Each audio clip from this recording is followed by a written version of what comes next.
अस्सलाम वालेकुम dear students, first year computer science की हमारी आज की इस वीडियो में हम बात करेंगे crypto currencies and smart contracts के ऊपर।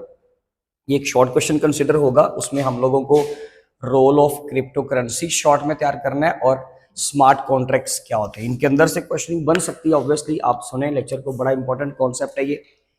क्रिप्टो करेंसी में अगर हम बात करें तो उसमें जैसे कि बिटकॉइन क्रिप्टो करेंसी है, या फिर एथीरियम की बात कर लेते हैं जो हमारी बुक के अकॉर्डिंगली चीज़ें इस्तेमाल की गई हैं।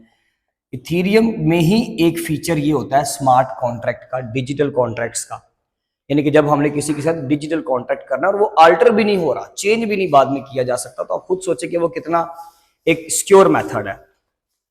तो हमारे पास है जी, सबसे पहले इसके बारे में हम एक लाइन पढ़ते हैं। They have brought major changes to digital finance and decentralised applications.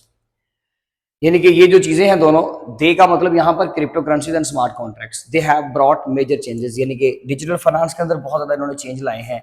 इनकी चीजों को सिक्योर कर दिया है, फास्ट कर दिया है, चीप कर दिया सर्विस को, एंड डिसेंट्रलाइज्ड एप्लीकेशंस। और खास करके ये डिसेंट्रलाइज्ड एप्लीकेशन, यहाँ पर एप्लीकेशन का जो वर्ड है उसका हरगिज मतलब ये नहीं कि आपने जैसे एक गेम है उसको एप्लीकेशन आप कह रहे हो, यहाँ पे फेसबुक इंस्टाग्राम की तरह पे एक प्रॉपर एप्लीकेशन बनाने की बात हो रही है। नो, हम यहाँ पे बात कर रहे हैं कि आप जो भी फीचर सिस्टम आप कोई चीज इस्तेमाल करते हो ना, तो उसको आपने डिसेंट्रलाइज्ड रखना है। उस एप्लीकेशन सिस्टम को आपने डिसेंट्रलाइज रखना है। उसका मतलब ये है कि आप उसको सेंट्रलाइज नहीं करवाना चाह रहे, यानी कि एक इंडिविजुअल ग्रुप से कंट्रोल नहीं करवाना चाह रहे, बल्कि लोगों के दरमियान में, एक पूरे ग्रुप के दरमियान में जितने भी मेंबर है उसमें, उस पूरे ग्रुप के दरमियान में इक्वली डिस्ट्रीब्यूट करवाना चाहते हो। हर एक के पास इक्वल राइट होगा, हर बंदा उसको देख रहा है, हर बंदा उसको मॉनिटर कर रहा है।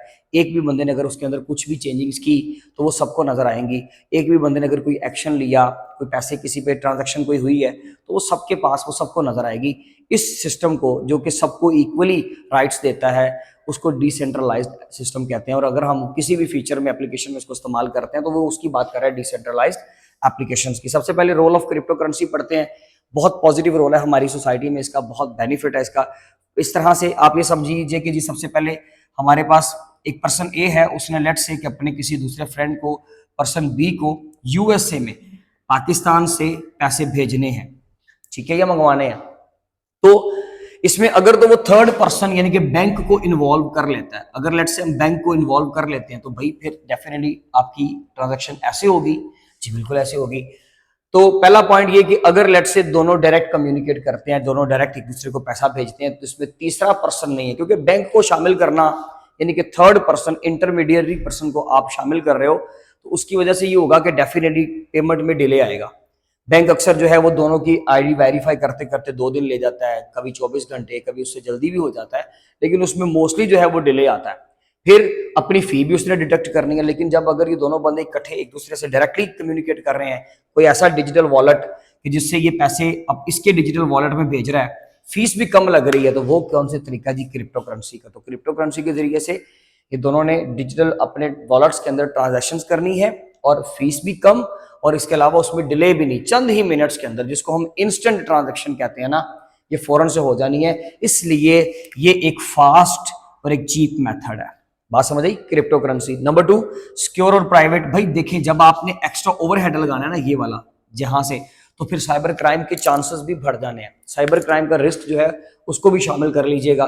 लेकिन अगर दो लोग आपस में डायरेक्ट कम्युनिकेट कर रहे हैं, पहली बात तो ये कि यहीं पर रिस्क कम हो गया, और ऊपर से वैसे भी क्योंकि ये जिस नेटवर्क का हिस्सा है वो ब्लॉकचेन टेक्नोलॉजी है, और वहां पे हैकिंग थोड़ी मुश्किल है, बल्कि इम्पॉसिबल है, इम्प्रैक्टिकल है। इसलिए ये एक सिक्योर और प्राइवेट मेथड है। एंड नंबर 3, ये ग्लोबली एक्सेसिबल है, यानी कि आप दुनिया के किसी भी खत्ते में मौजूद हो सकती है ट्रांजैक्शन। जरूरी नहीं कि आप पाकिस्तान में हो, यूएसए में हो, या सिर्फ इन 2 कंट्रीज में। नो, आप दुनिया की किसी भी कंट्री में हो, ये ट्रांजैक्शंस आप कर सकते हो।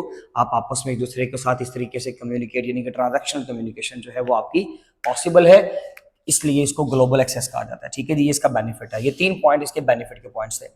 स्मार्ट कॉन्ट्रैक्ट की बात करें तो it is a digital contract. Digital contract जो है दोनों लोगों के दरमियान में, लेट्स से फिर वही बात, एक ए पार्टी और एक पार्टी बी, दोनों के दरमियान में कॉन्ट्रैक्ट होता है कि बी कहता है जी मैं आपकी एक प्रोडक्ट है, जो भी प्रोजेक्ट जिसके ऊपर वो काम कर रहा है, उसको फ्राइडे को डिलीवर कर दूंगा, ठीक है जी। और ए कहता है ठीक है आप फ्राइडे को डिलीवर कर दो और $1000 आपके अकाउंट में आ जाएंगे। अब जैसे ये फ्राइडे को अपना काम कंप्लीट करेगा, ए भाग नहीं सकता, ए कोई आर्गुमेंट नहीं कर सकता, उसने फौरन से क्या करना है, अगर तो उसकी वो सारी कंडीशन, देखिए सर्टेन कंडीशंस भी तो मीट करनी चाहिए ना। ऐसा नहीं है कि इसने प्रोजेक्ट बना दिया जो क्वालिटी के जो पैरामीटर्स थे उसके ऊपर अगर वो प्रोजेक्ट पूरा ही नहीं उतर रहा तो डेफिनेटली फिर पेमेंट नहीं होगी।